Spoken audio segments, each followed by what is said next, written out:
to a world of thrills, a world of drama, of capes and tights, a world where death is following dough. Welcome to the Geek Matrix.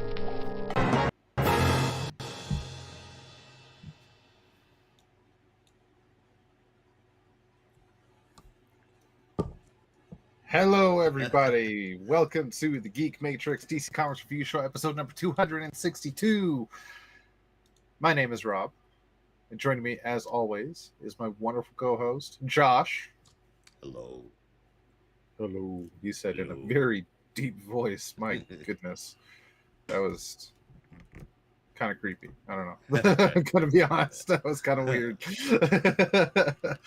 Yeah, we are here every week talking the week's DC Comics releases, and this week is no different. So please join us on this adventure because it's always fun. At least we try to make it that way. Yeah. Definitely do try to make it that way. Yes, we do. And this week's books are as follows.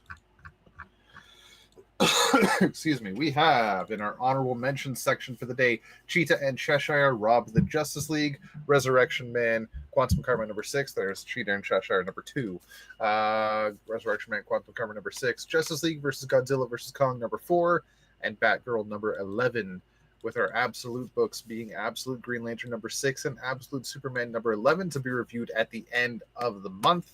Additionally, Absolute Wonder Woman number 11, for all you digital readers out there, has officially come out today. We will be covering that at the end of the month as well because we are digital readers. Yes. I would say unfortunately, but that's the way the cookie crumbles sometimes. That's the way the cookie crumbles, man. I mean, let's be honest. If we had the opportunity to do so, we'd be buying all of them physically, but yep. Unfortunately, tiny ass comic shops don't stock everything. And my city doesn't stock comic shops, so I mean, right? Yeah, it's a damn shame. Yep. And our main books that we will be covering today, we have 2 new number 1s: Adventures of Superman, The Book of L number 1, JSA number 11, Poison Ivy number 36, and Batman number 1, brought to us by Mr. Matt Fraction, which I believe, and if Brandon was here, he could correct me, I believe is his first foray into DC territory. At the very least, I want to say he's done some Black Label stuff. Double check me while I'm thinking this out loud. But I want to say that he's done some Black Label stuff before. But I think that this is his first, for sure. I want to say this is his first foray into the main continuity. If this counts as main continuity, because number 1 came out before the last one ended. Yeah. He might have been in like a mini story or something. Yeah, Sex Criminals. Oh no, yeah, Superman's pal Jimmy Olsen. That's what he did. Okay. All right. Yeah. I knew there had to have been something, but as far as I can tell, that might have been it. Definitely a far cry from a Batman book, that's for sure. Oh, definitely. Especially from the Batman book we have in front of us, which we will be covering at the end of the show. There's a lot of fun stuff to talk about today. But before we get into those books and that fun stuff, there's even more fun stuff to talk about because we had a few announcements over the past week, including an announcement from one Mr. James Gunn. Talk to me, baby. What chat it was in. I can't remember. I can't remember what this is. I know it was in the comics chat. There we go. He just posted on Instagram yesterday an image drawn by Jim Lee of Superman and Lex Luthor. But not just any Superman and Lex Luthor. The Superman and Lex Luthor from his recent movie, Superman. With the caption under the image on Instagram saying, Man of Tomorrow, in theaters July 9th, 2027. We have official confirmation of the next Superman movie Yep, with a sure date. freaking do. Yeah, there were That 3 images is produced. beautiful. A James Gunn posted the Jim Lee one. I don't remember where the other 2 were posted, but one was Mitch Gerads and one was, I believe, Jorge Jimenez, if not Dan Mora. I want to say it was Jimenez. Just break out the big dogs, man. You know, and if they do movie announcements like this from now on with art from like comic book artists, I'm sold. Because all 3 images were awesome. All 3 images were white backgrounds with Superman and Lex Luthor doing various things. The one by Jim Lee has them kind of standing together with Superman holding a screwdriver. But in all 3 images, Lex Luthor is wearing his green and purple Lexo suit. Which can only mean one thing. We're finally getting a live action Lexo suit. And yes, I know, y'all purists are going to tell me, but Rob, that already happened in the CW verse. And I'm here to tell you, I don't give a fuck. I did enjoy the CW verse, and I really enjoyed that version of Lex Luthor, and I was really cool to see that Lexo suit. Which I think they part might of have the done it in. CW verse? Well, it was in Supergirl. I was gonna say I think it was in Superman and Lois as well, but I don't think the Lexo suit was quite the same as we saw in Supergirl. It definitely wasn't the Green and Lexo purple. suit that we're used to. In Supergirl, it was very green and purple, and looked really cool. But this is going to be big budget, high value, and going to look awesome. I can't fucking wait. As a Lex Luthor fan, damn, I'm eating good. Now, given that the book is titled Man of Tomorrow, and the direction that the Superman movie took with its characters and Lex, what are the chances that this movie features Lex, at least at the beginning, being a good guy? Well, my good friend, speculation has already skyrocketed. So a lot of people are thinking, if these 3 images feature Superman and Lex Luthor doing things together. Now, to be fair, Mitch Gerads' art has them fighting each other, and Jorge Jimenez has them doing like a battle pose together. And in the one from Jim Lee has them kind of just standing together, Superman holding a screwdriver, and there's a couple of screws on the floor underneath Luthor. Yeah. So you know he fucked it with the suit a little bit. It's hard to tell if they're going to be buddy-buddy or enemies in this. Or is it that they are... I think it's going to be both. From the images that I am seeing, we've got, well, kind of. We've got Lex and Superman with tools and bolts, as in they're here to fix stuff. And then we got the battle pose that shows that they are taking care of business. And then we have the one where they are fighting each other, which is when Lex inevitably double crosses Superman. Well, I was thinking it could go in the opposite direction. Lex escapes from prison, builds a Lexo suit, fights Superman, and then they have to work together. These images could very well be storyboards for the movie. We don't know. For me, it is definitely hint droppers. That's James Gunn's style. He did say that he wanted to incorporate the comics and have them be a synchronous part of the Gunverse, and this very well could be one way that they are doing it. But for me, I think it is storyboards, and for me, I think it's got to go from one end to the other, regardless of which direction it's taking. The one I said or the one you said. I don't see that movie going any other way. And frankly, with the appearance of the Lexo suit, if I'm being honest, I'll be a little disappointed if it doesn't. Yeah. I want to see them work together. I get the inevitable double cross, or the necessary team up, and it, God, I can't wait already. 2 more years. That's some bullshit. Right? Well, you Use must be some asking AI to yourself. process that CGI a little faster. Huh?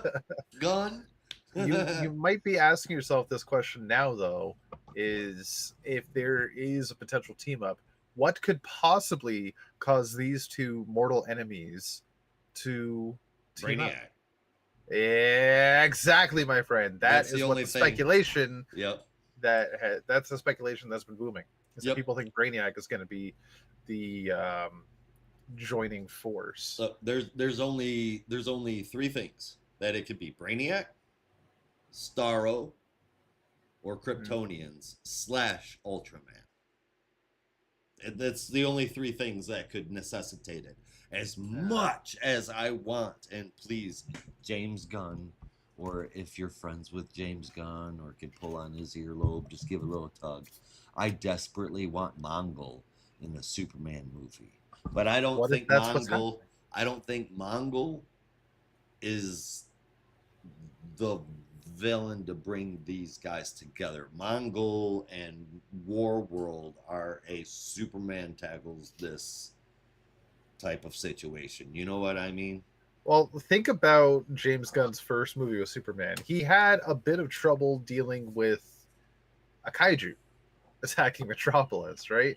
When you have somebody that you never would have expected, this alien tyrant warlord with an entire planet of battalions that are ready to strike, and it's planet versus planet. Superman's going to need some fucking help, right? And the Justice Gang might not be cut out for this. Guy might say he could do it, but Lex is going to fight for his world too. It would and be easy. That could spin out of Supergirl because she's going to be in space. We already know Lobo's involved, and maybe at some point she'll come a wash of maybe a hint of Mongol a little bit, come across a war zone or whatever, and he'll just get a hold of that crest of L. Maybe he'll capture Kara and just like, all right, time to go visit your cousin. It's possible. It's possible. I do feel as though like it would have to be a problem that would require Lex's mind and the way that he thinks. And I don't know. I guess if I've always just pictured like Mongol coming into it and being a super fan problem, which I would love to see the super family grow as much as it can naturally happen in the books, or in the movies. If they were to do this, and then the next movie is Mongol and Warworld, then the following movie after that could have Ursula and Ophel in it. I mean, how cool would that fucking be? Yeah. They would have to skip over having John, but in the movie universe, I mean, yeah, I don't know how I feel about crucified that. About I'm a crucify you myself. I'm a huge Sean Kemp fan. You go fuck yourself. I'm a big huge Sean Kemp fan. I'm also a massive Batman fan, and I am not boycotting the entire Gunverse just because I know what he's done to the Batman universe ahead of time. He literally folded it like 9 times and then put it through a cheese grater, an electric one. So it's completely butchered, and you cannot put it back together. Anything that remotely looks like the Bat family. Could be good. I'm still in. The fact that they're bringing in other Robins, they're doing more with it, even if it is animated, great. The fact that they're completely ignoring Tim Drake, bullshit. It's because nobody cares for Jim Drake. Which is bullshit. Yeah, it is bullshit. I know for a fact my nibbling loves Tim Drake right now, and apparently their friends all love Tim Drake as well. He's the best fucking Robin. Leave me alone about it. People get past your nostalgia. I think there is definitely a case to be said for him to be the best Robin. For sure. 100%. He's the only one that went out fucking auditioned for it. I mean, let's be real here. Batman was like, damn, son. Speaking of super family, I just want to shout out this funny comment I saw online about these images with Superman and Lex Luthor seemingly palling around a little bit and being a team. And the comment just simply said, looks like we're getting Connor the old-fashioned way.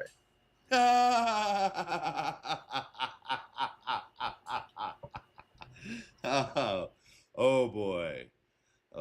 That's hilarious. Yeah. I don't Yeah. know. I don't know how we could pull off Connor coming into this universe now. It's already set up.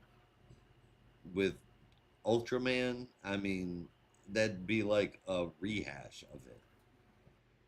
Not necessarily, because Ultraman was like equal parts like Earth 3 evil Superman and Bizarro, right? But Connor is a lot more nuanced of a character. So it's already set up. Where'd I get what from? Ultraman in the movie was just made from stolen DNA from Superman. No, I'm saying personality-wise.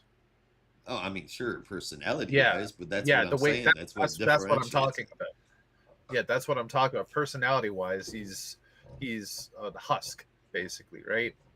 So having another clone come in that has a personality, has dialogue, and can actually interact with people is way different. And I don't think it's so far-fetched to say that it could happen. Even more so to the fact that Lex said that this is a clone. He never said how many he's made, right? Every story we've seen with Lex creating clones, there's always been a number of failed ones, right? There could be one. He got sent to jail. Maybe there was one sitting in a vat just waiting to be grown up. I mean, during that entire movie. Think of, I mean, there would have to be an entire movie dedicated to that, though. It's a very easy origin. I've already said it. It's a very easy origin to. Well, I understand that, but he's gonna rescue a husk of a person, teach it how to be a person, teach it moral values, which are gonna go against natural human and Kryptonian instincts because they're primal at that point. I mean, there's a whole fucking. That's like a whole experience that you can't just wrap up in like a 15-minute montage. You know what I mean? Here's what I was saying though. Like, give me a Superboy movie to see. Husk. Ultraman was the husk. Connor does not have to be a husk. Connor could be a fully developed person. Why? What would be the difference? Why? What would set that apart? Why would Ultraman and Connor in the tube? Why would one come out completely empty and the other one comes out a good person? Why has that happened in any clone story?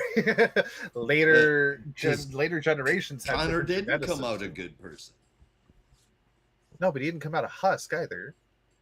Same, just like Kane came out disfigured, and then Riley came out looking normal. B-Zero came out looking like Bizarro, but Connor Kent came out looking normal. Right, that's what I'm saying. As they are experimenting with different clones, as the clones move on to the next generation, they'll get better at it. They'll make more, and they'll make more perfected clones. They'll figure out what was wrong with this one and how do we improve upon it with the next one. And through that process of elimination with science, eventually get to one that actually fucking works. Lex would have no interest in making one that's human though, and personality. He wanted, I mean, he designed his perfect clone right there, something he could call out video game buttons to, and fucking and it failed. It failed. Right? That clone still lost. And what I was saying is maybe during that movie there was already another clone as a backup, because Lex ain't no snup, right? Like, he knows on the off chance this fails, he needs to have a backup. So he's got a backup brewing right now. He's not going to be around to see it fully grown, and by the time it's fully grown, it'll become Connor Kent. I mean, anything is possible. We're getting a fucking R-rated Clayface movie. Do you know how fucking happy that makes me?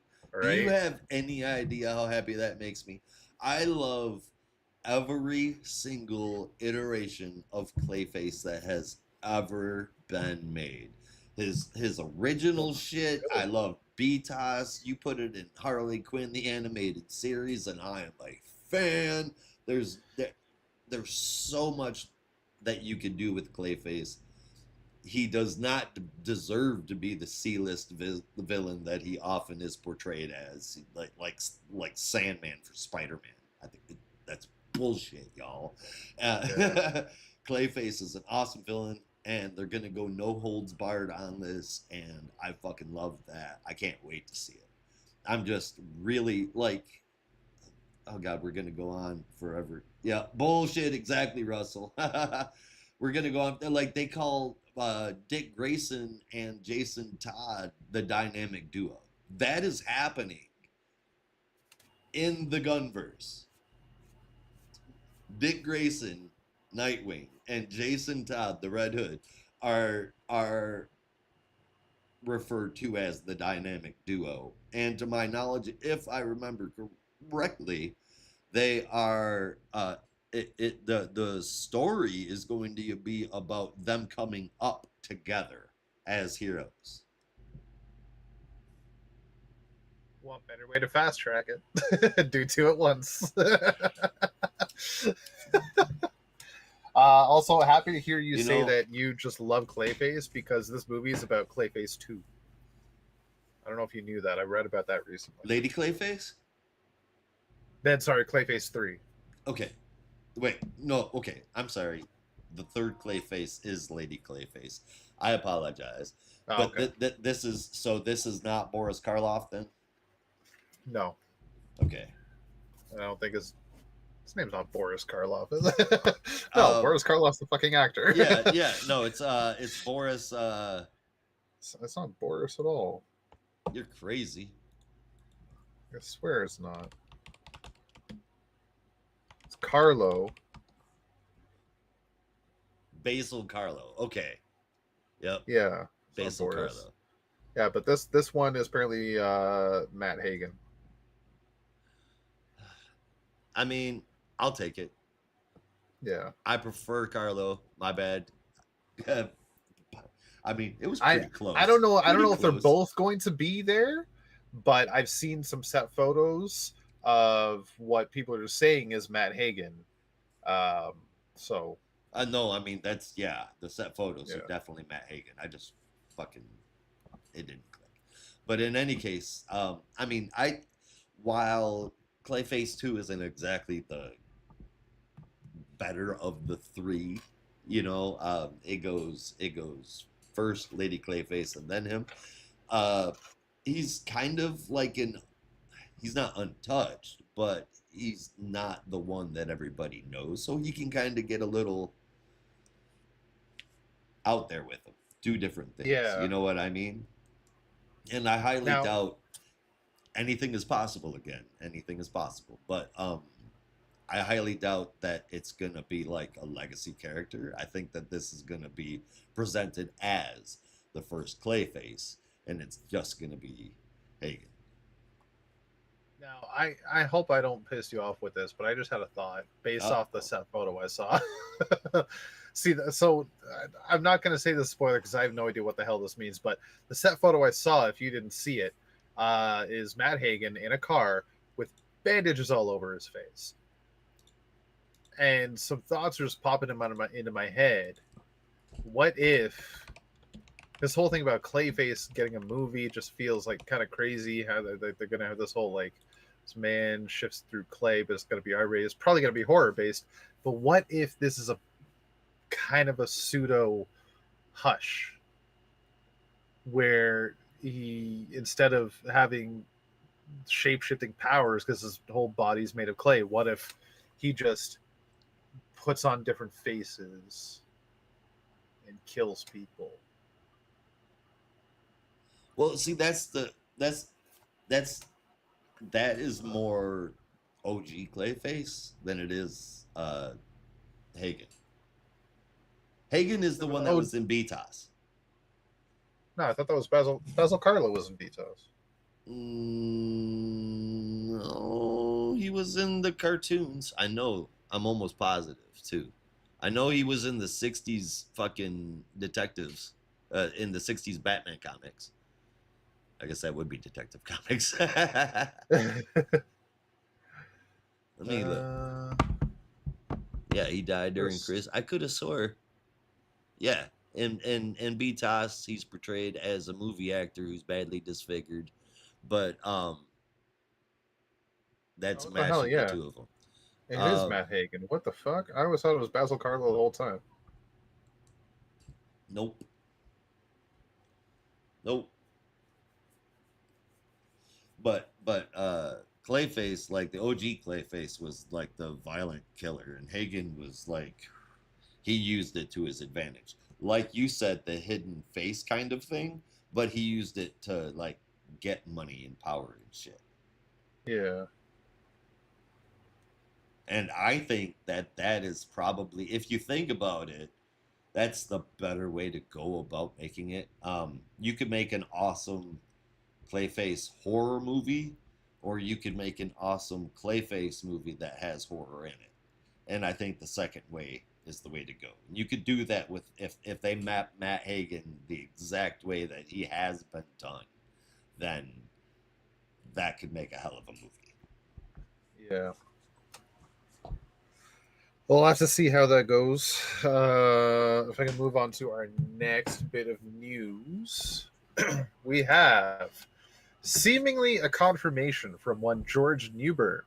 Yes, sir. Tell me you about might this. remember him as the voice of Superman in bloody everything since Justice League Animated. Roughly. Yeah. There have been a couple others here and there, but for the most part, he has voiced Superman in like almost every video game and animated series. Right. And even some animated movies. Yeah. When you bring up that other people have done it, it's kind of like saying, hey, did you know that that dude from Grimm voiced Batman in an animated movie? And you'd be like, no. I'd be like, as a matter of fact, he did him in 3. You're like, no. You're like, Kevin Conroy, maybe a couple of others, but yeah. Same thing. Newbern is Superman.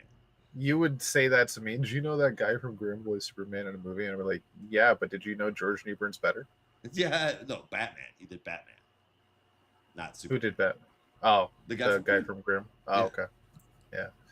I can't remember what his real name is right now. David something, I think. Yeah. His character's name was no David. Fucking clue. And his wife was Lois.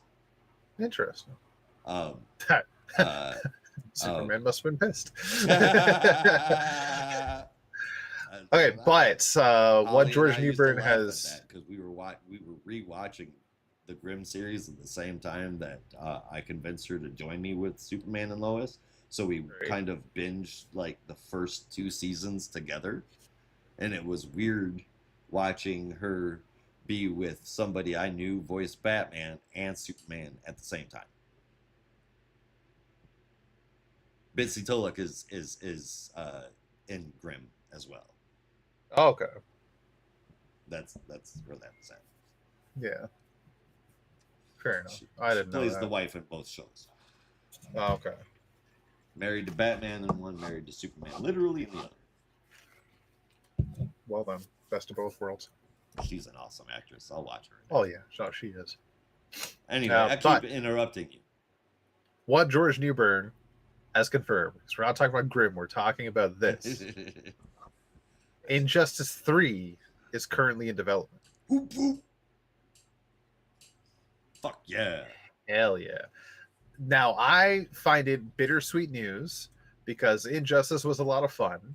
Injustice 1 was fantastic. Injustice 2 was way too hard.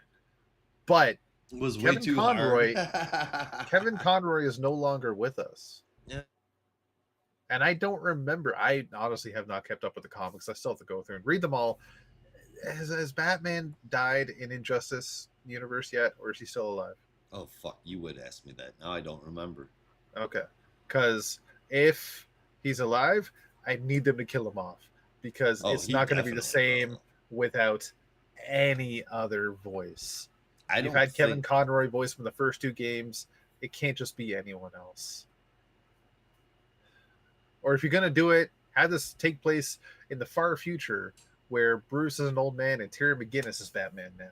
I'd be so down for that. Get Will Friedle to voice Terry McGinnis as Batman in Injustice 3, and you got me sold 100%. I'm not that picky. I love the fact that it's happening. I wish that Kevin Conroy was still with us to do the voice of Batman. But I mean, the story horrible keeps call, going. Russell. Yeah, it's just like Kevin Conroy is Batman, you know. And also I'm a continuity buff with voice acting. If you had Kevin Conroy voicing for the first 2 games, it would just feel weird for an entirely different voice actor with an entirely different voice that no one's going to recognize. Be like, who the fuck is this guy? It's not Batman.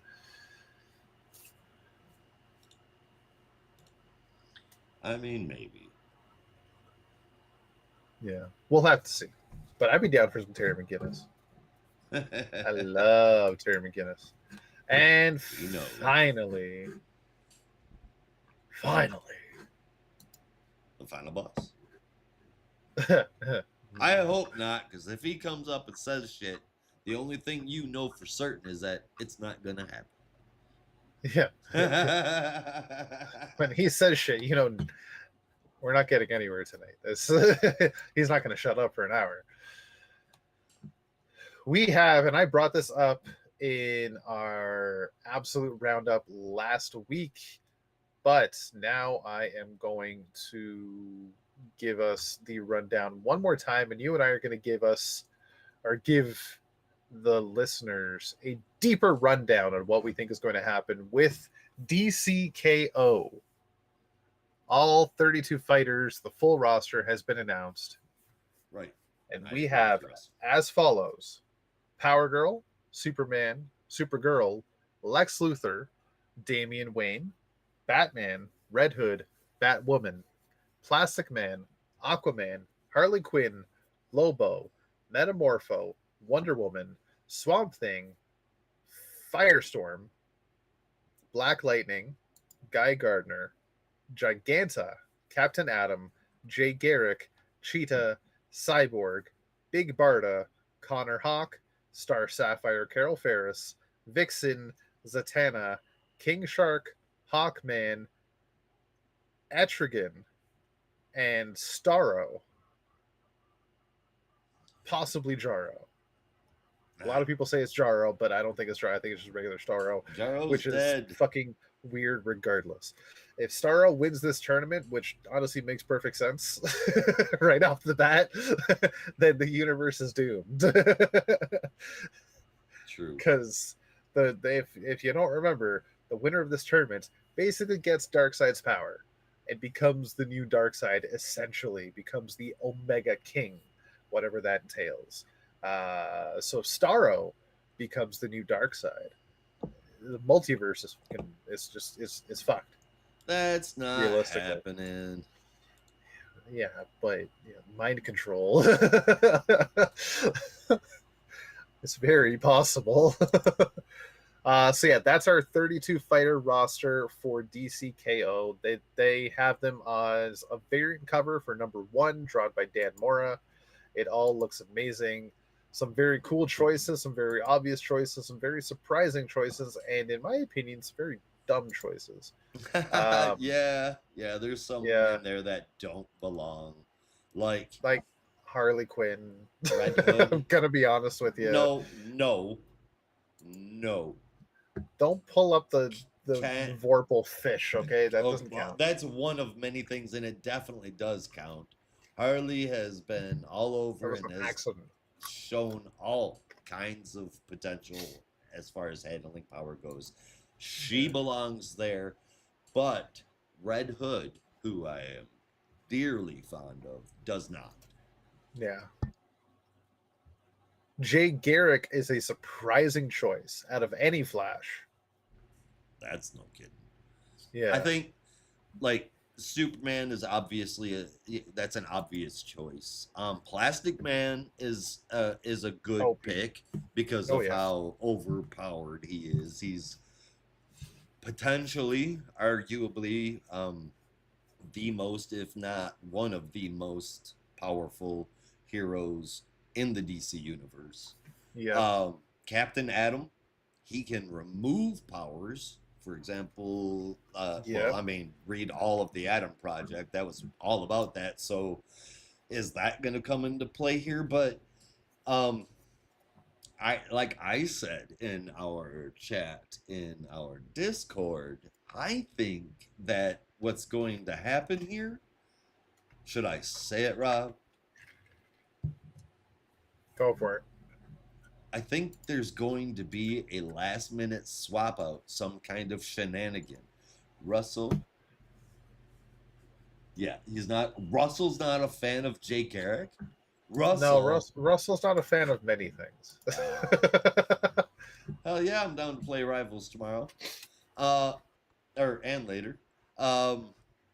As far as what we were just talking about though, where was I at?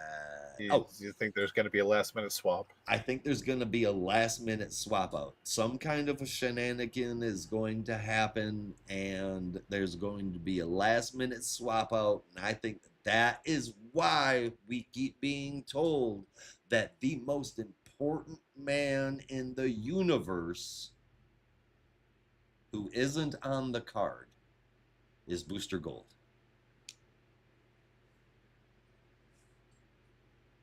Yep. I think that's what's going to happen. Yeah, I thought for sure Booster Gold would have made contender. Yep. And two people also admitted that I'm surprised at is John Kent and Mr. Terrific.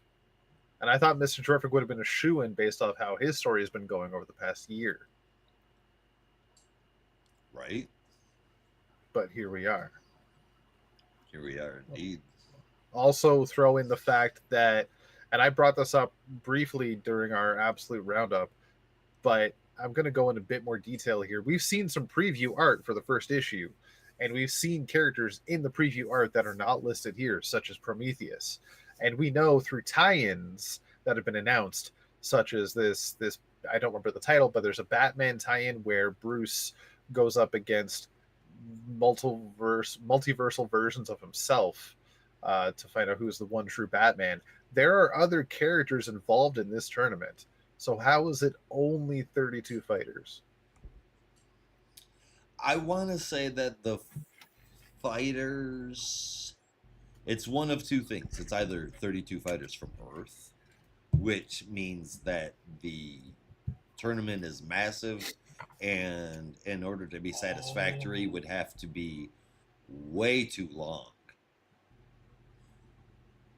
Or it's 32 people in the tournament, and those are just the other people are just other characters in the story. No, I think you might be onto something. This really is a tournament of power, because these are the 32 fighters representing Earth Zero. Shit, they're a team. Definitely could be. Damn. I did not see that coming. That's one a possibility. Of the things that made that sold that idea in the head for me is that there is absolutely no one on that fight card that Superman would use his solar knuckles for. Period. Yeah. He would not. He He just would not maybe do Lobo, that, considering just for what the fun. how he handled shit on Warworld, for crying out loud. He's not going to break out miniature suns on each knuckle in order to take out somebody on that team. Yeah. And for anybody confused about the solar knuckles, this week we did get a preview in the back of each issue of DCKO #1, which showcased Superman wearing solar knuckles, and it was actually pretty fucking cool. kind of giving himself getting himself psyched up, saying that there was something he invented after he died. Yeah, you know, as a just in case. But there was He had another name for it. I don't remember. And then apparently Lois shut it down. It was Dawn's Day. Dawn's Day. That's it. Yep. Yeah. Dawn's Day Knuckles.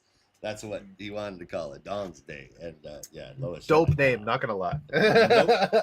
I love that. Awesome. Thank you for giving that, even if we can't continue to call it that. Yeah. But I still call Thomas Wayne Dr. Batman, so yeah. Oh, I will continue to call them Dawn's Day Knuckles as long as I remember to call them that. That was brilliant. Oh yes, absolutely. But yeah, so that is it as of right now. That's my call. There will be a last minute swap out. We will see Booster Gold as the winner, making him indeed the most important man in the universe, as we have heard from multiple people. Aquaman is not on the fight card. No. Right. Which begs the question. Yeah, he is. Oh, is he? I thought. Yeah, Aquaman is there. Okay. All right. Yeah. Whew. He doesn't have a beard though. Weird. Or long hair. Weird. Yeah. What the shit?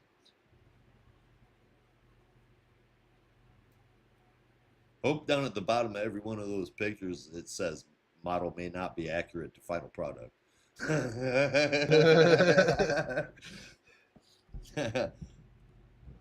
Arthur's hairy, man. Come on now.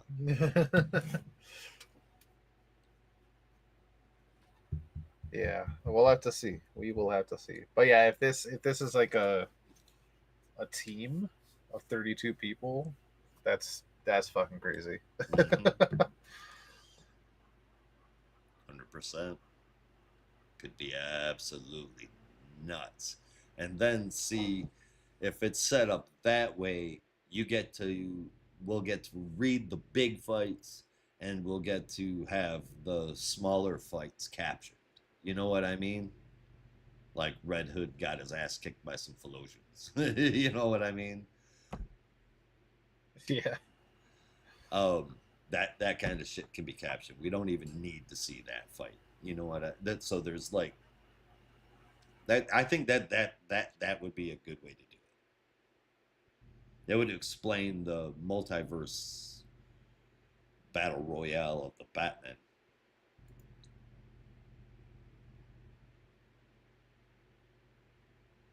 A lot of people in the comments section on Dan Moore's post just don't read comics. Very, very true. They don't. Most of the people that comment on the movies, I find, don't read comics, or aren't, or at least not what one would typically call a comic fan, as opposed to somebody who might just read them occasionally. It's one thing though, I guess, to comment on a movie post from like a movie studio about a comic book movie, but this is a huge comic book artist right, that exclusively works in the comic book industry. Famous. Well, finally somebody came up with something smart. Said this would be more interesting without the big three in it, but Plastic Man is sweeping. Yeah, you're right. Plastic Man is sweeping. There's no way he doesn't. I want to get in there and comment, but I'm not signing back up for Instagram just to do it. Yeah. Fair. That, as far as I can remember or tell, is all the news we have. That's all the news we have, so that's all the news we're going to tell you. Now we'll get on to our 4 books. Rob, did you get a chance to read any of the honorable mentions this week? No. Resurrection Man Quantum Karma number 6 was amazing, and I cannot believe that this book is not selling so well. It's been announced for an extension. This is so fucking good. Batgirl, I did not get a chance to read yet. I just read last month's issue, but that series has been stellar too. You haven't been reading versus Godzilla and Kong? No, I kind of got turned off by Guy Gardner getting squashed in the first one. Oh yeah, Maybe you're I'll like, give it another shot man, one day. fuck that. I I do need to give Cheetah and Cheshire Rob the Justice League a chance. Not Rob. Brandon had said that it was pretty good, and I'd like to read that, but I haven't read this issue, and I haven't gotten a chance to read the last one. But that's that's my cue. We'll kick it off. The first book, the Book of L, Adventures of Superman, #1, written by Philip Kennedy Johnson, art inside and out with lines from Scott Godlewski and colors Alex Gutierrez, and lettering from Dave Sharp. So the Clark family is in Smallville when the Calithinger Call. That looks like Calithinger. A vicious tribe of Warzoons show up, teleporting in when they shouldn't be able to because they shouldn't have technology like that. And there is a lot of them. And I mean, enough in Smallville that Superman looks up twice and says, there's so many. And it's not just happening there. It's Metropolis, Paris, Moscow, Beijing, Sao Paulo, Atlantis, both the North and the South Pole. And apparently there was an attack on Gotham as well, but the ships were all decimated quickly and the war zones won't go there now. Wonder what happened. Don't know why. I got a good idea though. Red Sun, Starchild, Connor, and Clark. I fucking love the names they took. Try to fight the Warzoons, and it doesn't take long for Clark to find the leader. He announces himself. It's Krillix, and he's infested with part of the god aspect of Volgren, much like Ursula is, and he's leading an evil army with it. We then see a future where Superman has been missing for a very long time, and indeed we also see almost like a journal entry from Kara stating that she misses Cal and wants him to come back. However, we see the future where he's been missing a very long time, and then it ends with him showing up. Next issue, the return of Superman, which, you know, thank goodness, because he was missing a whole 2 pages and not front and back either. I wish I could remember more of the War World stuff right now, but it's been a crazy few days. It's pain shit and yada yada, but I can't even remember what I ate this morning. So all I have to offer is that I do remember loving the one shot that we got so long ago for the House of L. I did not remember how Green Lantern fed into this, except the Fire of Volgren and the Ring. What I can tell you is that this issue is put together well and it reads well. It doesn't drag out anything. It gets right to it, and I'm happy for that. The art is freaking fantastic. The story is a good setup, and I look forward to reading more of this. I give it an 8 out of 10. I can fill in some of the blanks for yourself, Josh, and some listeners. So where the Green Lanterns come in is really just the Dark Star ring that we saw in Green Lantern War Journal with John Stewart, because that was mentioned as one of the pieces of Olgren that Krillix is looking for, and that future that Superman ended up in, and the man that he ended up in front of is actually his descendant from Future State House of L. Okay. I do not believe he was the Blue Lantern, but he might have just been a guy wearing the sigil. Because one of them was a Blue Lantern. I don't remember which. It's been so long since I've read that book. I know. After reading this, I have to go back and read that.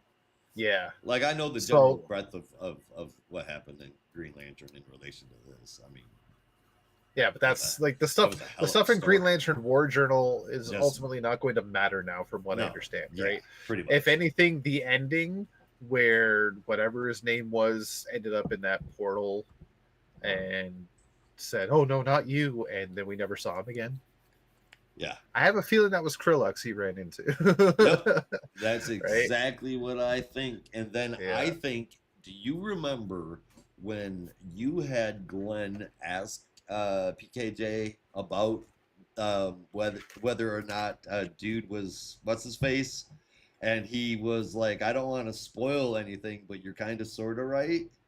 Yeah, no, Remember I was that? asking because You were right. hang on. There I was asking, it was the storyteller in the War World saga that was telling stories to the Felosian children, Mhm. and then there was the guy that met himself to John Stewart in the Dark Star world or whatever Right. realm. And they had different names, but they spoke the same way and had the same methods. And That's what I was asking and they if they were didn't the have different names, they had different first names. that's still a different name. Well, yeah, but I mean, so they had the same last name, which is what Yeah. I mean, that's even. Yeah. So that's I was asking, are they the same person? And that's when PKJ was like, kind of. Right. So yeah. He didn't want to lie to you. Yeah. Well, that has yet to be confirmed in this because he hasn't shown up in this at all. But I have a feeling he is the storyteller, the keeper of the Book of El, that was the narrator in this story. Yep. And the one that was chronicling the second journal entry we saw at the end of the book that described Superman's return Yep. in the far-flung future, where he apparently is this narrator as well, is in the future, with the House of El, with the future Kents. So we'll have to see. This defied all expectations I had. Like, I didn't know what to expect getting into this. I just knew it was going to be dynamic and it was going to be awesome because it's PKJ Superman. So this is before you go any further. I just want this isn't like in the, just knowing the strings that I didn't have down there. I'm going to raise this to an 8.5 out of 10. Right on. Yeah, this was a classic page turner for me. Just I wanted more. I didn't want to put it down. I can't wait to see what happens next. And just a side note, if they keep doing these miniseries with the subtitle, with the title "Adventures of Superman" and then a subtitle header, I'm down for it because they had this, and you had, if I remember right, it was "Adventures of Superman," John Kent. Yes. Yeah. So if they keep doing stuff like that, that's just fucking cool. Have Adventures of Superman subtitle, right? Just like Super Sons had that for a while as well. So I'm down for that. That was really cool. The story is amazing. The art is amazing. And I cannot wait to see what happens. We've been waiting, 2-3 years now for a follow-up to War World. It's finally here. And it's tying in everything PKJ has written involving the galaxies, the universe, anything space world that PKJ has written is all coming down to this book. The show just celebrated its 5-year anniversary. You guys have been here 4 years? You and Brandon? Yeah. And that was one of the first things that we spoke about, if I'm not mistaken. So PKJ's Action Comics, yeah, but the War World saga didn't happen for like a year or so after that. All right, so we've been waiting 3 years for the payoff from the House of El one shot. God damn, feels like Future State was a lot longer than 3 years ago. Are you sure? Well, how Future State happened when Brandon and I first showed up. Yeah, but so I don't 4 think years. I don't think him and I were around for that one though. For a House of we El? showed up we showed up in the last week of Future State books. But the War World saga happened like a year or so after that. Okay. Well, yeah, I was geeked for the House of El, and I was so disappointed when it didn't spawn like a new book because of how great the fucking story was. But Jesus, between Philip Kennedy Johnson and Jeremy Adams, I can no longer and G. Willow Wilson, I can no longer read a comic and not like do my best to pay attention to fucking everything because there's payoff and it's like way down the all over fucking the road. place. Yeah. And like there's stuff happening in Poison Ivy that we'll talk about later that is being paid off from issue 10. yeah, exactly. I mean, it's just this shit is so good, man. I mean, top 3 writers in DC right now, as far as I'm concerned. And I would say Lemire's probably 4th. Oh well, we'll get to that. We'll get to that. Lemire is good, but I don't know if I'd put him in 4th right now.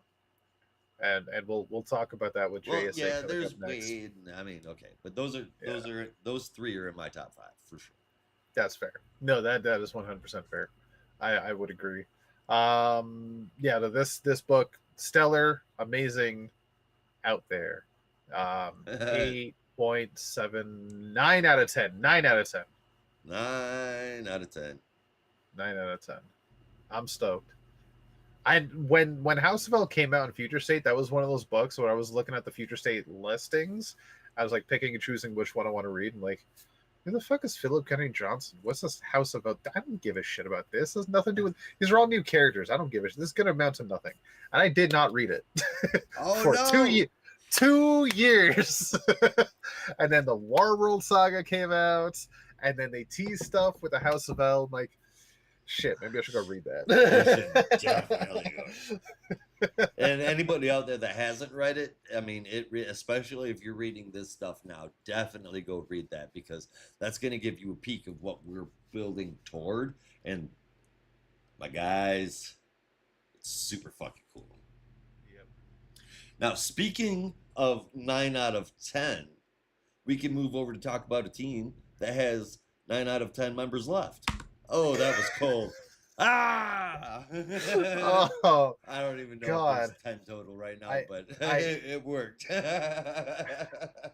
I knew that's where that sentence was going, but it still hurt so much to hear you say it.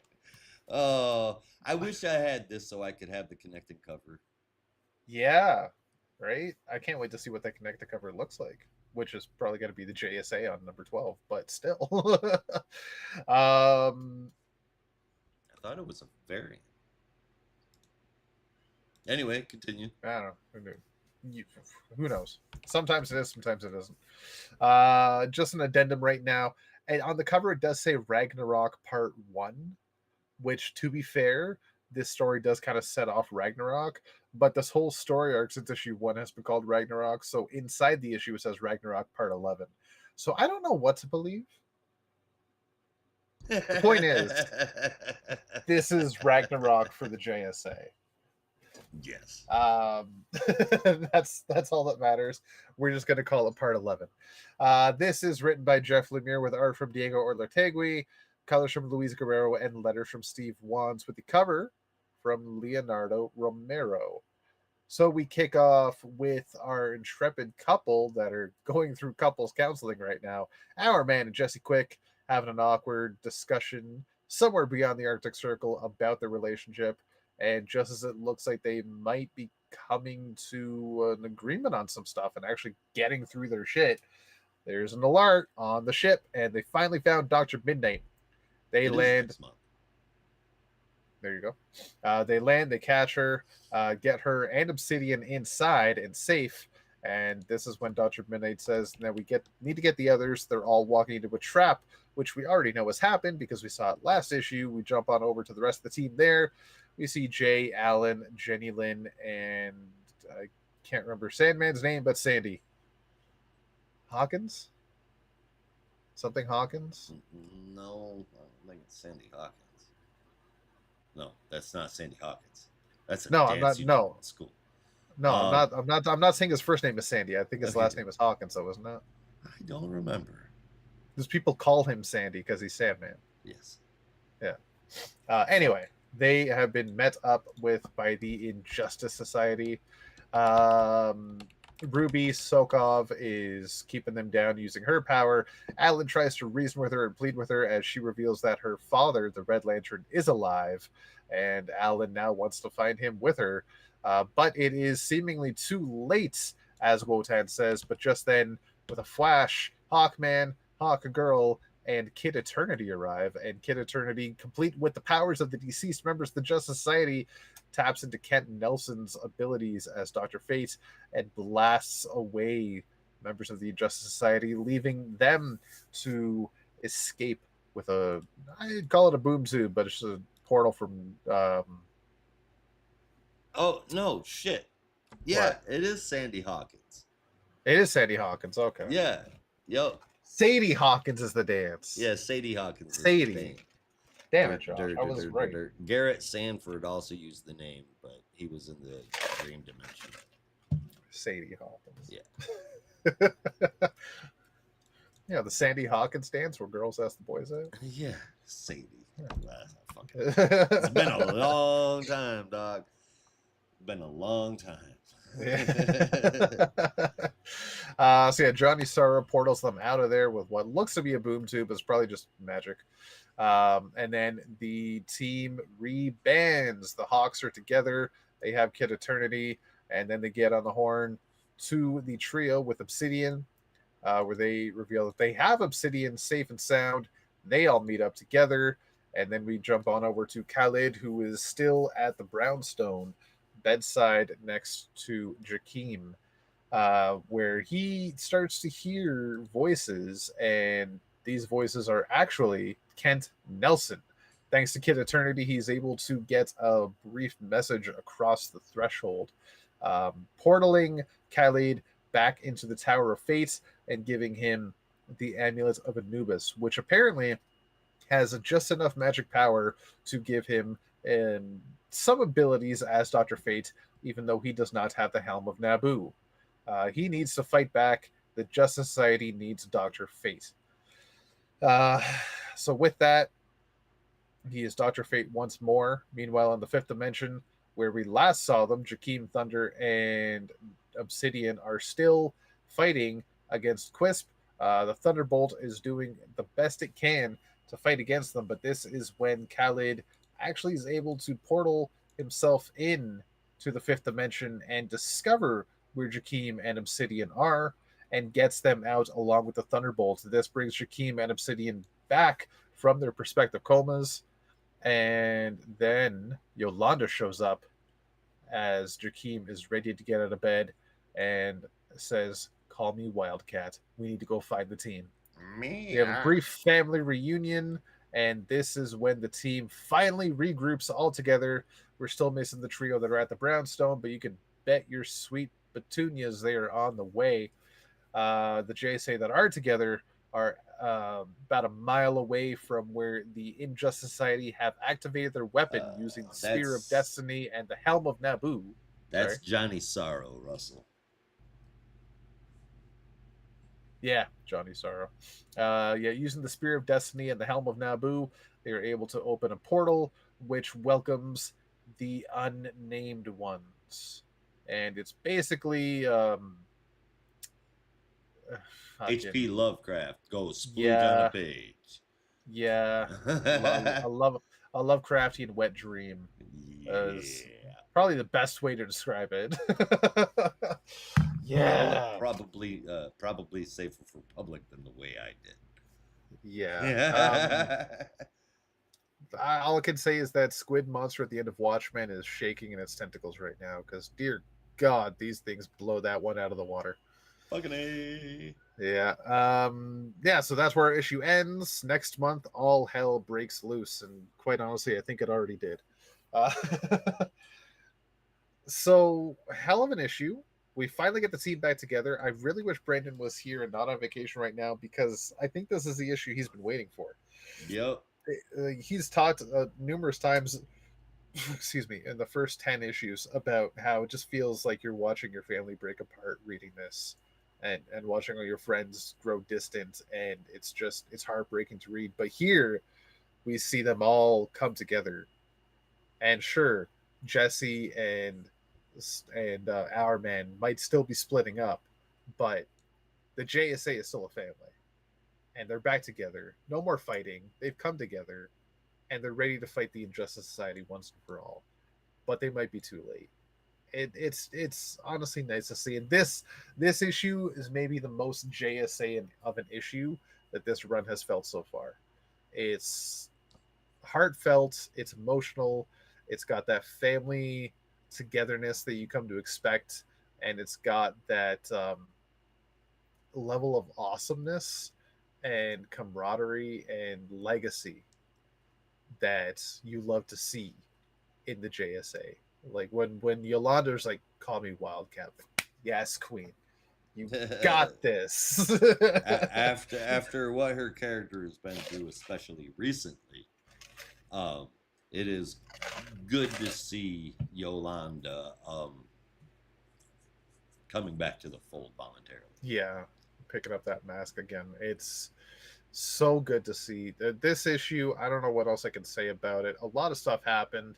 Um, all of it good is what I can say. Yeah.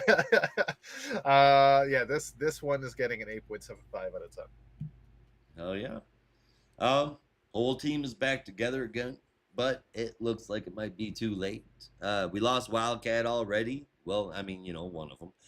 Will we lose anyone else? Will any iteration of the what will any iteration of the JSA look like when this is over? Will there be a JSA left? Lemire makes reading the JSA good. Um, Not taking away from anything anybody else has ever done, and that's a really limited pool there. But this has been investing. It's not just been a feel good read, which typically what JSA has kind of always been, at least for me. This has taken those characters and said, what if we twisted the dial up for the oh shit meter a little bit? And that's what happened, and Lemire has been handling it quite nicely. I did not think we would just see the JSA dissolve on the page right in front of us.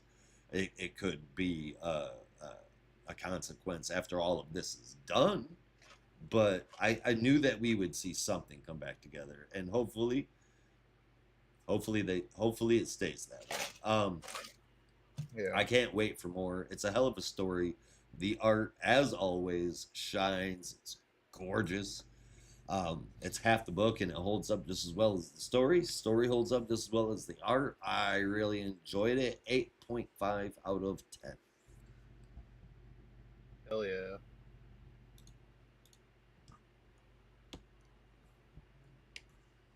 Hell yes. Hell yeah.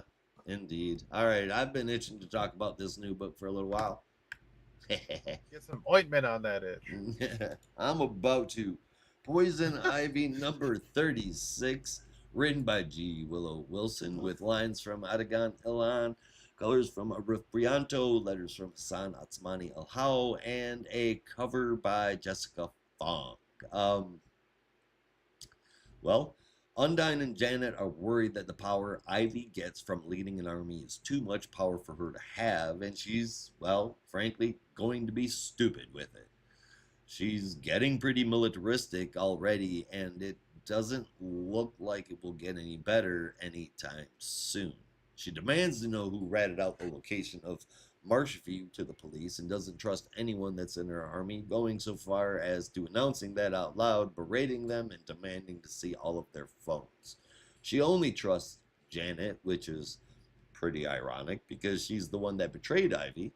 Not without consequence, though. She's dying from the inside out, rotting, and Bog Venus is accelerating it right now. In fact, on the last page, Ivy runs to Janet after Undyne had told her that he couldn't carry her any further, and she might be dead.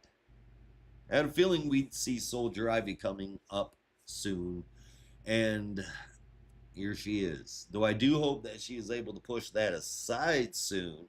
I would hate to have her go back and revisit an arc in a different location. We've already done Pissed Off Ivy, and I guess I don't want to see something go as nuts as Queen Ivy.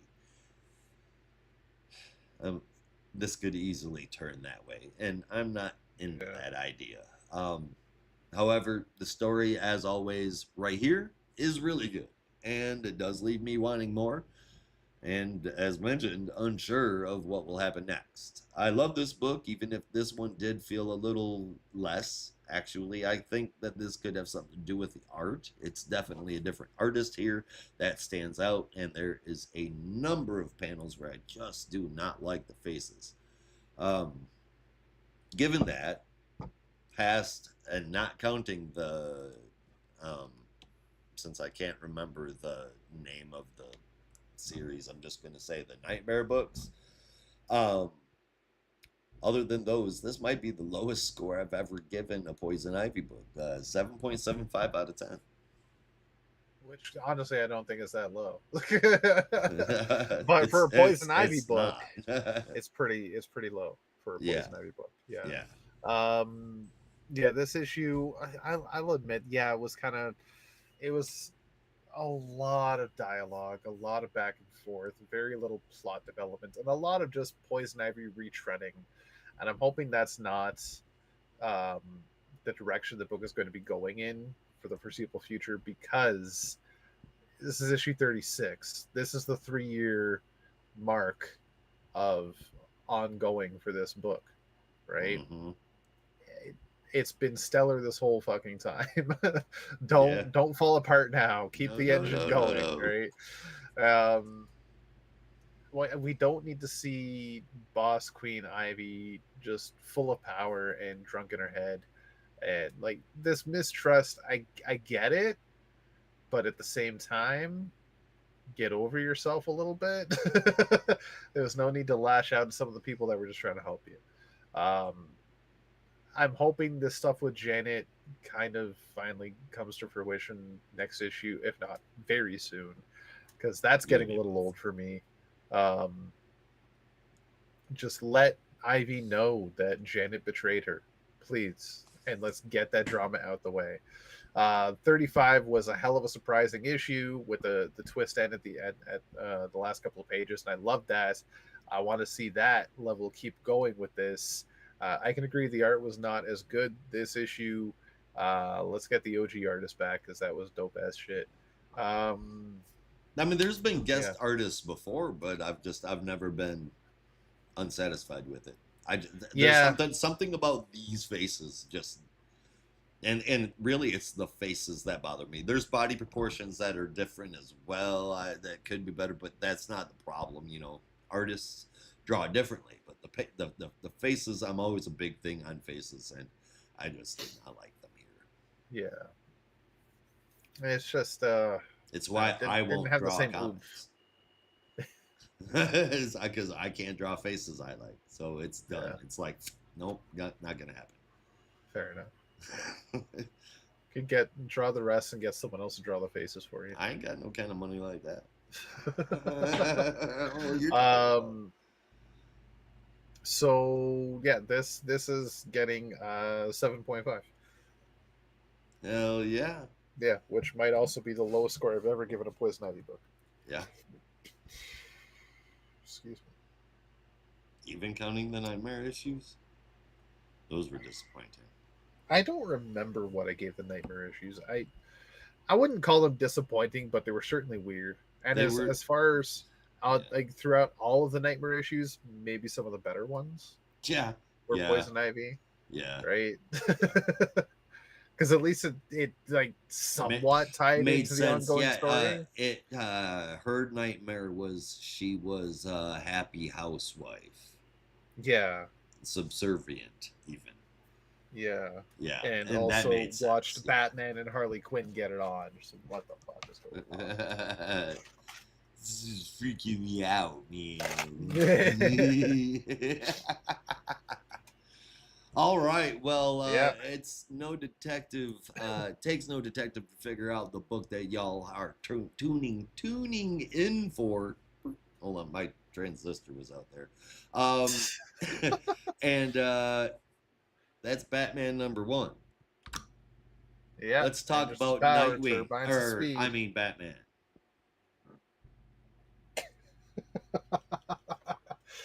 All right, so I want to start this off with a couple of notes. On the cover? One, corner boxes are back. It's not just for Superman anymore. This first issue of Batman has a Batman corner box, and we also got to see preview art on a Reddit post. I don't know where the Reddit post is from. There's at least 9 Bat books in total that are all getting corner boxes. Every book should have a corner box. As much as I agree, I don't think every book is going to have a corner box, but I would really like to see that. And it looks like every Bat-related book is getting a corner box. Even Red Hood is getting a corner box. Surely DC saw how fast those fucking McFarlane corner box plaques sold out. Right. Give us the goddamn corner boxes. Yeah.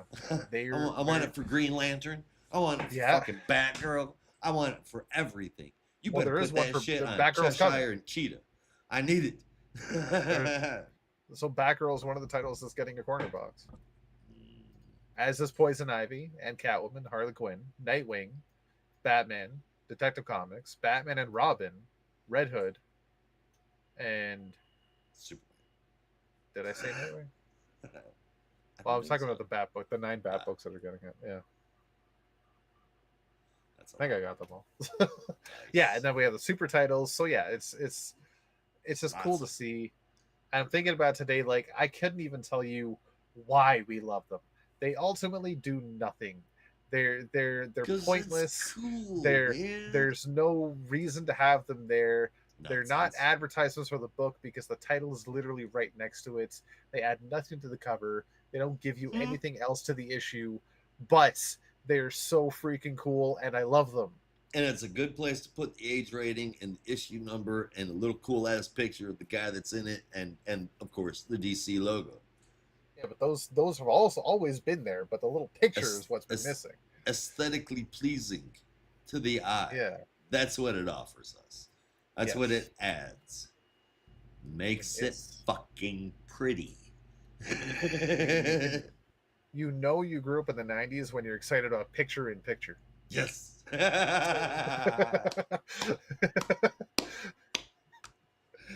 did have that shit before all of my friends.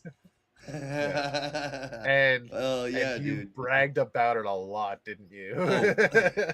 I mean, all of our friends. So my brother was a hustler, always was. Both of us were, but he excuse me, thought a little bigger at times, and he would buy a year's worth of wrestling and boxing pay-per-views at a time, which got you a massive discount, right? Right. And then he would invite friends over who would pay $10 to come in. Right. BYOB, chill and watch. We had a whole basement to do it in. It was all outfitted with couches, with a couch and I think 2 chairs and a fucking daybed and shit. And so we had big ass fucking television, and he'd charge people $10 to come over. He'd make fucking money hand over fist doing that. So all that to say, people knew we had picture in picture because sometimes we had to watch wrestling and boxing at the same time. So now I need to ask, which was on the big screen, which was on the little screen? Whichever earned him more money. Oh yeah. If more people showed up for the wrestling or for the boxing, that was the one that got the big screen. Fair enough. I get that. Yeah, that's fair. Yep. I can't imagine though, like paying $10 to go watch. You're talking about something boxing pay-per-view, and then just like a little corner in the bottom of the screen, just like I can't see shit. Oh, if it was, well, it was so $5 if you got the little thing. But I mean, there was switching back and forth and shit. You know, I mean. Oh, okay, fair enough. Yeah, he did, and we played poker and shit during those nights. And oh yeah, fuck yeah! I mean, maybe yeah. Well, yeah. Sometimes not. For those that don't know, any listeners that maybe never had it or are too young to remember it, Picture in Picture was this gigantic craze in the 90s and 2000s where you could have 2 television shows playing on the same screen at the same time. Except one was like a tiny little box in the corner of the screen. Yeah, there'd be like a little box right here, Yeah, like right there. Yep, just right there. yep. Big enough to where More you could often see than not, everything, it's small enough to where it didn't block the big screen. yeah. More often than not, these days it's used to have sporting events or shows continue while ads are playing. Yes, yes. Because every good invention eventually turns to the dark side. Yeah, they have cookies No, that they track you just through have your internet browser. fucking greed. But Yeah, I got that was funny. Okay. He just doesn't That care. was funny, but I was already disappointed by society. So Just, I started out that way, so it doesn't bother. fair. All right. Speaking about disappointing in society, Batman number comes one. out before the end of the last series. Yes. Go ahead, so, Rob. oh yeah, my second note. The release schedule for Batman right now is very fucked up. Weird. See, if you were reading Batman previously, you know that we were right in the middle of a big ass story. Jeff Loeb, Jim Lee, Hush 2 story arc, which the last issue was like Batman number 161 or 162. Yeah. And that came out end of July. We had nothing in August. And then September starts, and here's Batman number 1. Completely new story, completely new creative team. Well, have no fear, intrepid listeners, because if you actually give two shits about Hush 2, it's coming back in October with 2 issues coming out that month. This one, though, will be releasing monthly from here on out. Issue 1 in September, issue 2 in October, issue 3 in November, etc., etc. So it's seemingly, and I don't know beyond October how much more Hush 2 story there is, but seemingly we're going to have 2 concurrent Batman titles at the same time. 2 main series Batman books with 2 entirely different numberings.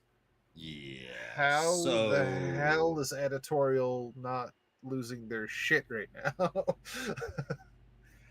Well, do you remember what I said last week when I was talking about trying to keep their shit straight with the backup previews and all of that? I mean, this just cements it. I mean, they just aren't paying attention. They're like, fuck it, throw it, people will buy it, whatever. But I mean, do better. Really do better. Now, as far as having 2 concurrent, I think once the Hush story wraps up, I think that it's that we're going to see the end of Batman, and it will just continue in this. Yeah, I think that's probably more than likely. It's just a damn shame. It's that just, they can't just end Hush 2 now. So dumb. I don't need to see the end. I don't care. Yep. I am curious. Matter of fact, I shit on that story a lot, but I am curious if there is anybody out there that is enjoying it. Hey, and if you are, all the power to you. That's great. I just want to know if you exist. I call the motion a vote. We keep Batman on the show and then put Batman on honorable mentions. All in favor, say aye. Aye. Aye. Even if Brandon says no, he was already outvoted. He's voting with us, and you know it. Next thing you know, there was a clerical error, and somebody wrote down the wrong Batman, and then Matt Fraction ends up on honorable mentions. That ain't happening. You know that. Not Matt Fraction. Stupid clerical errors. No, Matt Fraction has earned a place on my list of people who I will always give a benefit of the doubt to first. And I 100% agree, but let's wait until we get to the end of my review to continue that topic of conversation. Agreed. This is Batman number 1, written by Matt Fraction with art and cover from Jorge Jimenez, colors from Tomamori, and letters from Clayton Cowles. So, like the last 5 creative teams, the writer changed. Yep. That's it. The art team has stayed the same. The letter has stayed the same. The writer changed. And I like that Batman has basically just found his art style. I could not be happier. hilarious. This Jorge Jimenez, Clayton Cowles, and Tomamori for the last 5 fucking writers. I just hope that they don't get burnout on it. You know, No. I just Well, it doesn't I seem like could they are. watch, I could watch them forever in a Batman book. They are the epitome.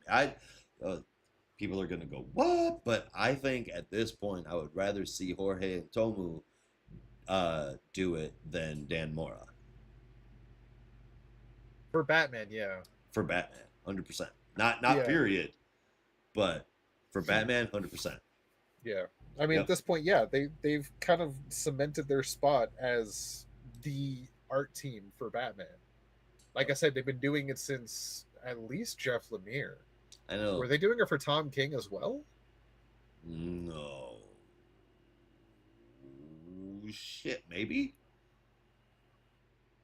I don't know. And I'm not going to Google it because I don't want to even look up Tom King. No, I don't. I don't think they were. But yeah, so it's just crazy. I love it. I love it. Rain Barreto was the colorist with Tom King. Could I can't be. think of who they are. Anyway, Could very well be. Yeah, that's a discussion for another time. We open up on Gotham City, specifically in Coventry at Burnley and 3rd Avenue, where beat cop Jim Gordon is on his beat. Yep. With Officer Espinosa, his current beat cop partner.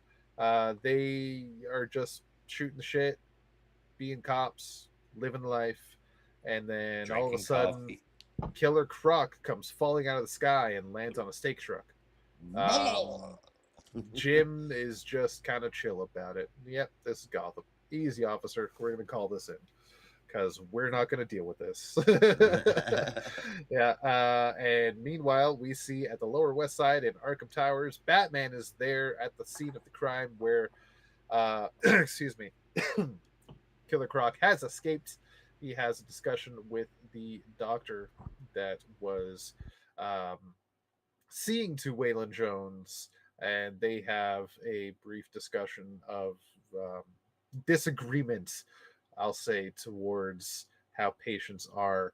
That Batman says the ever famous line, "People never change," not really, despite the fact that he's seen that happen dozens of times now. In fact, his own son has changed in front of his eyes numerous times, but I digress. Waylon has apparently undergone some metamorphosis of a kind. He shed his skin, and underneath that skin was even more skin, which made him even more scalier, which gave him even bigger fangs, and kind of even shed his brain a little bit. He's more childlike now than fully grown man. So Batman heads out into the night as the sun sets to try and find Waylon Jones. Meanwhile, Commissioner Savage, who is still the police commissioner, has unveiled his new Tactical Urban Combat Officers, aka Tuco Backup.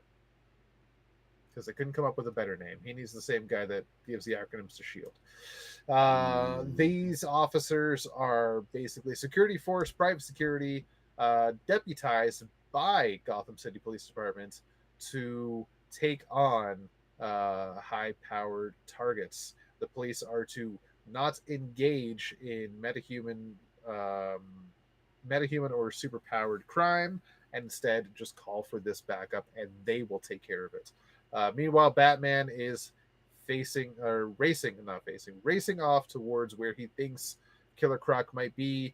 Comes across a crime scene in Robinson Park, where 2 women are being assaulted by what looks to be the Jokers from Batman Beyond, but not quite there yet. And they all have scissors for some reason. So he runs them down with his frickin' Batmobile and beats the shit out of the rest, saves the girls, and heads off to where he believes Killer Croc to be. And just so happens, he's right. It's a Gotham Natural History Museum. Killer Croc is inside, just kind of sitting there. He realizes that maybe he doesn't need to beat the shit out of him this time. He is just more childlike than before.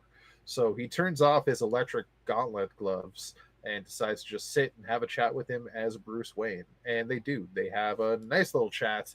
And this is when the Doctor and various other orderlies from Arkham Tower come to take Wayland back. Wayland offers Bruce a little dinosaur toy that he was holding. And that becomes the first trophy and they do and Pennyworth Manor that Bruce is able to put on a little bookshelf. Well, no, storage shelf, metal storage shelf, in his new somewhat bat cave. This is when he gets a call on the emergency line from Tim Drake Robin, who asks if they still have any friends on the police force, where we cut over to where Tim, in his brand new suit, has been taken down some robbers and is now held up at gunpoint by police. And that's where our issue ends for now. And now for my review of all the things I have wrong with this. I feel like the voice of Batman is a little too authoritative here. Feels a little out of character for everything we've seen Bruce and Batman go through over the past 5 years, even. Hell, even the past year alone. Him saying things like people never change is kind of crazy. Like, we've seen him go through Jason Todd changing numerous times, and partially thanks to himself. Even his own son Damien has been able to change his ways, and he's even been friendly with Waylon Jones on more than one occasion.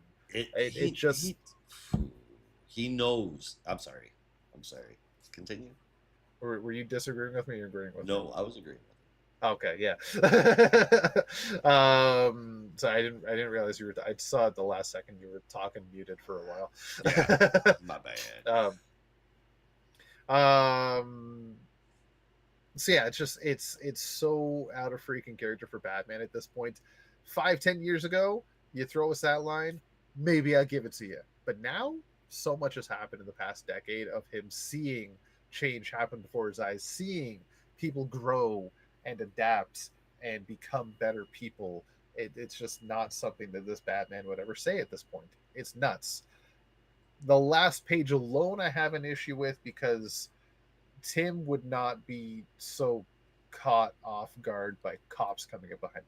How many times a night do members of the Bat family get found by cops that point a gun at them?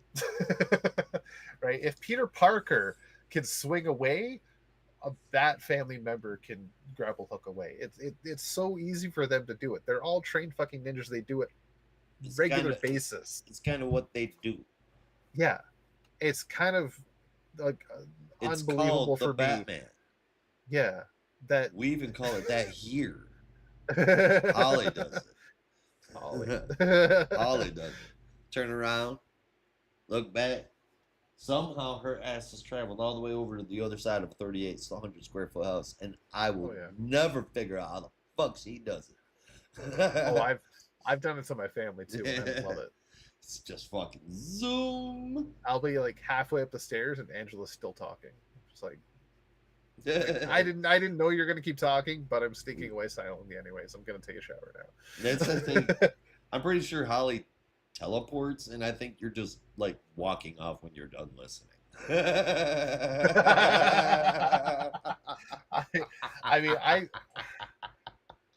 It's the case. It's not always like we're already in the middle of a conversation. It's like I came home and I'm doing something.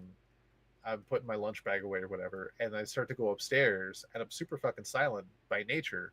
And then Angela starts asking me a question, and I'm already upstairs, and she had no clue. Where the hell you go? Yeah, it's fun. Yeah. So this whole like Tim Drake would not be caught off guard by police like this. Maybe surprised by them, sure, but not to the point where he can't escape easily and needs to call Batman for protection. You know, that just feels a little off kilter for Tim Drake. Jason Todd, maybe. Dick, maybe. Tim Drake, nah, man, I don't see that happening. That just feels out of character for Tim. Nope. If Dick got arrested, Dick would just fucking deal with it and call someone, likely Babs, when he got his phone call. Jason Todd has been arrested. Jason Todd does get arrested. Jason Todd also doesn't very often use the zip lines. Everybody else does. Yeah. Jason and Huntress don't, but everybody else does. And Tim Drake, especially, he's definitely not getting caught off guard. Standing over top of a guy with his hands up in the air and cops holding guns at the back. He wouldn't. That's just unrealistic. Yeah. I'm sorry, I interrupted you again. Did you give your score yet? I'm not even done my review yet. Oh, continue. Finally, on the list of things I disagree with this issue is, and this one's kind of half and half. Things I disagree with, things I agree with. Is Bruce seeing a visage of Alfred the entire mission, right? The entire time, sitting in the car next to him at the Natural History Museum with Killer Croc. It just feels like, on one hand, I get it because this man raised him and he misses him, and he's going to have those moments where he's just having that conversation in his conscience with Alfred. But at the same time, from a writing standpoint, let it go. Mm-hmm. He's been dead for a while now. Let's let Alfred just rest for a bit, please. Every writer brings up Alfred these days, and I get it. It still hurts everyone, but let's just let him lie for a little bit, right? Every new creative team either has teasing Alfred's resurrection or Bruce hallucinating Alfred. It's one of the two. Yep. Sometimes both. I think Chip did both. So let's just let Alfred sit for a little bit, please. Things I did like, this Killer Croc evolution, and when Bruce finally decided, okay, maybe I shouldn't beat the shit out of him and actually try to talk to him because, oh wait, that's right, I remember people can change. I was wrong. That was cool. I like the way that ended. There was very little actual crime fighting in this issue, apart from those muggers he ran over with the Batmobile. That was fun. But that was a page and a half. For the first issue of Batman, honestly, kind of lackluster. I expected a lot more, especially from somebody like Matt Fraction. I thought there was going to be a bit more bombastic or a bigger boom, but this was honestly kind of simple and felt more just like a normal issue of Batman, or an issue just to say, hey, this is where we are now. And that was it. It didn't have that first issue vibe that DC's been kind of pushing with their advertisements over the past couple of months. So for now, 7.25.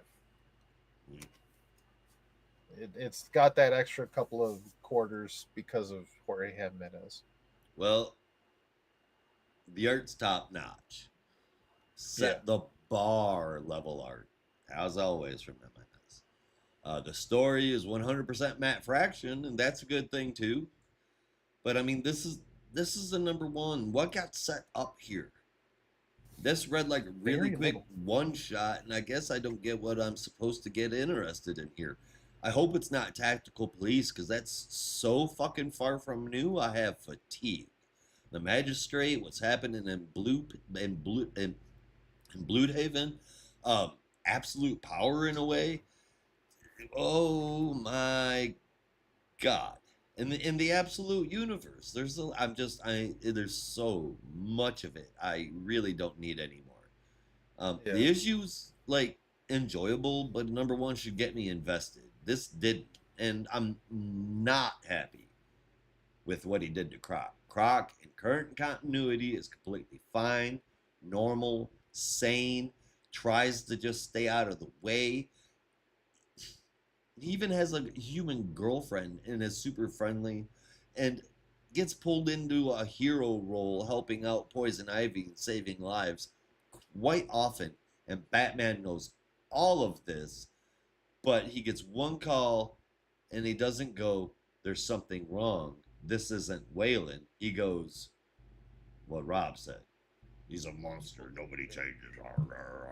That's fucking dumb. I like the art. The story was okay. Doing that to Croc was not okay. This is going to have to get a whole lot better, a whole lot quicker. And the next issue is going to have to show me why in the fuck I should be reading Batman. Right now, I don't have an answer for that. Scoring this individually and not on future potential or otherwise, I'll give this, what seemed like a one-shot, a 7 out of 10. Yeah. And that's me being nice. Just want to put that out there. Now, He meets it, folks. I know.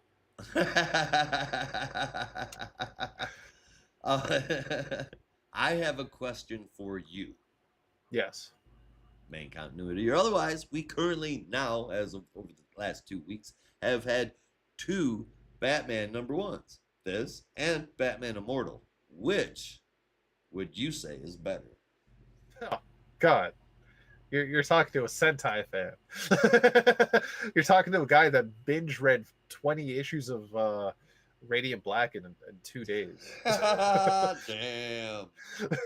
Okay. Did you read Pink and Red too? Yes. Oh, Nice. Pink was included in that binge reading. Ah, okay. Yeah. Yeah. Radiant Pink might have been my favorite. That was just fun. But that's a different story altogether. Now you need to read across the Legend, massive verse and get into the rest of it. No. That's I've just looked a one at shot. it. I've breezed through it. And I've taken a look at other books, and I've asked questions online as how necessary are all these other stories to read, because like Radiant Black was a lot to get into.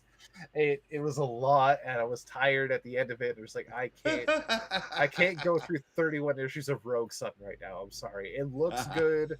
Inferno Girl Red sounds dope as fuck. But yes, no. it is. Inferno Girl Red is dope as fuck. I might actually really pick that one up.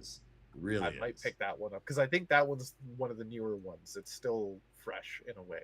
Yeah, I think it's pretty good. Well, I mean, it's been around, but it's but it might it's less than 15 issues. I think I could probably read that fairly quickly. But it's not like Rogue Sun where it's at issue 32. Just like no, I'm not doing this again. But Please? yeah.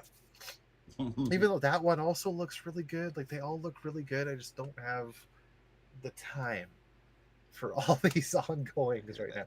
I've just added another indie title I haven't read yet to my monthly pull list, and I actually gotta show it to you guys because it looks really good. When I put an indie title on my list, you know it fucking looks good because I'm just like I don't read a lot of indie, but ever since I've been doing the show with you guys, I'm reading a lot more indie, and shit, this one looks amazing. But yeah, for me, Immortal Legend Batman, to answer your question, is way more interesting right now. I had high hopes for this because I was a huge Matt Fraction fan. I still am. He's a great writer in his own right. It's just he's kind of lost the mark on Batman, I think, because I love his Hawkeye run. And Josh, if you've never read it, it's fucking worth it. It's almost like a slice of life Hawkeye story. It's very simple. It's hard to explain. You'll understand when you actually read it. What does slice of life mean to you? As just like it's the story is less about Hawkeye being a superhero and being Hawkeye, and more of just trying to live his life while also being a good guy. Right? He still is a superhero in a sense, but he's not doing it Avengers style. He's doing it for his apartment building. Yeah. Right? Yeah, that's what I mean. And it'll make a lot more sense if you get into it. That story was amazing. It was down to earth, it was grounded, and it was fun. And it made so many people across North America say the word Hawkeye for so many years. Hawkeye? Hawkeye. There was a guy in his apartment building that just called him Hawkeye. Hawkeye. Yeah. No, it's Hawkeye. Okay, whatever you say, Hawkeye. Yeah. Hawkeye. Yeah. So with that, huge Matt Fraction fan, but he's very missed the mark on Batman with this right now.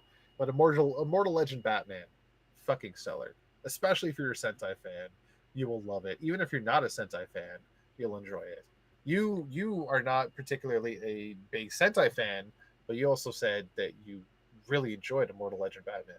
I did really enjoy it. I'm not a Sentai fan. I I'm typically I don't want to use the word repulsed, but I'm typically not interested in Sentai stories, and that one got not me. your And if right, and if that one, this all universe Batman kicking off, has me more interested in the story than my number one favorite comic book hero of all time issuing a brand new number one. If that is lackluster, that is an issue. I'm not a Batman snob. I need a Batman book and I just need it done well. This didn't feel like it. Batman feels like it's quickly becoming DC's Spider-Man, where they just can't get it right. That's messed up. Now, I enjoyed Zdarsky's run. I enjoyed almost all of Zdarsky's run. But need to remind you the Gotham War. But yeah, for the most part, Zdarsky's run was really good. All right, fine. But okay, so I guess that brings us to the end of the show. We've talked about all of the books. Now let us tell you all about our favorites, the top 3 and favorite moments section of the show, followed by the cover. And I think I saw Rob take a bite, so I'll go first. My top 3. Oh, I thought I saw you take a bite of something. No, it's just scratching my mustache. Well, top 3 for me. Third place I'm giving to Poison Ivy. Astonishing but true. Number 2 is going to be JSA, and number 1 is Adventures of Superman. My favorite moment, however, is going to come from second place in JSA, the splash of the unnamed ones. That's just done so well. Incredibly detailed. Every monster is different. Every single one is horrifying, and it definitely was some standout art this week. What about you, Rob? For me, my favorite, or sorry, I was gonna say my favorite one. My top 3 are as follows: Poison Ivy number 3, JSA number 2, and Adventures of Superman Book of L number 1 at number 1. Favorite moment for that. What was your favorite moment again? My favorite moment was the unnamed ones showing up. That was my splash. But we had the same top 3. That was dope. We had the same top 3, but understandably so. Favorite moment is the last 2 pages of Book of L with those little journal entries, because you had an amazing story, opening issue, great number 1 that picked up a whole bunch of plot threads left on the floor by Philip Kennedy Johnson over 4 years and threw them all together in one big pot and said, eat this, and it's delicious. And then you get those 2 journal entries that just like build that world out drastically and give you teases for the future. Oh my god. That was so good. So those 2 little journal entries from Kara and the mystery narrator, fantastic stuff. That's my favorite moment. Oh yeah. Good pick. All right. And now it's time to get a little artsy. What was your favorite cover?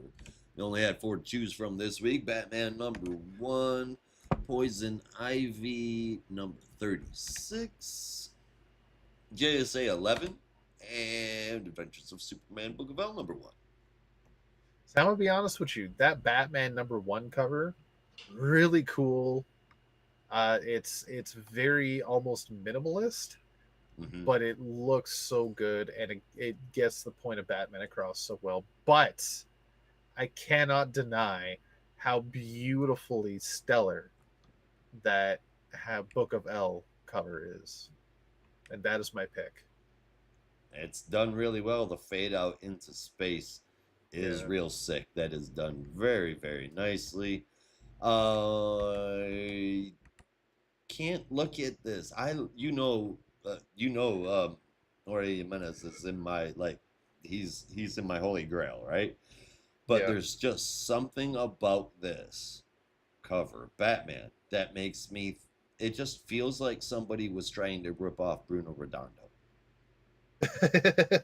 and I don't like that. It doesn't feel like typical Jorge, and it feels, I don't know, very Redondo-ish, but not done right.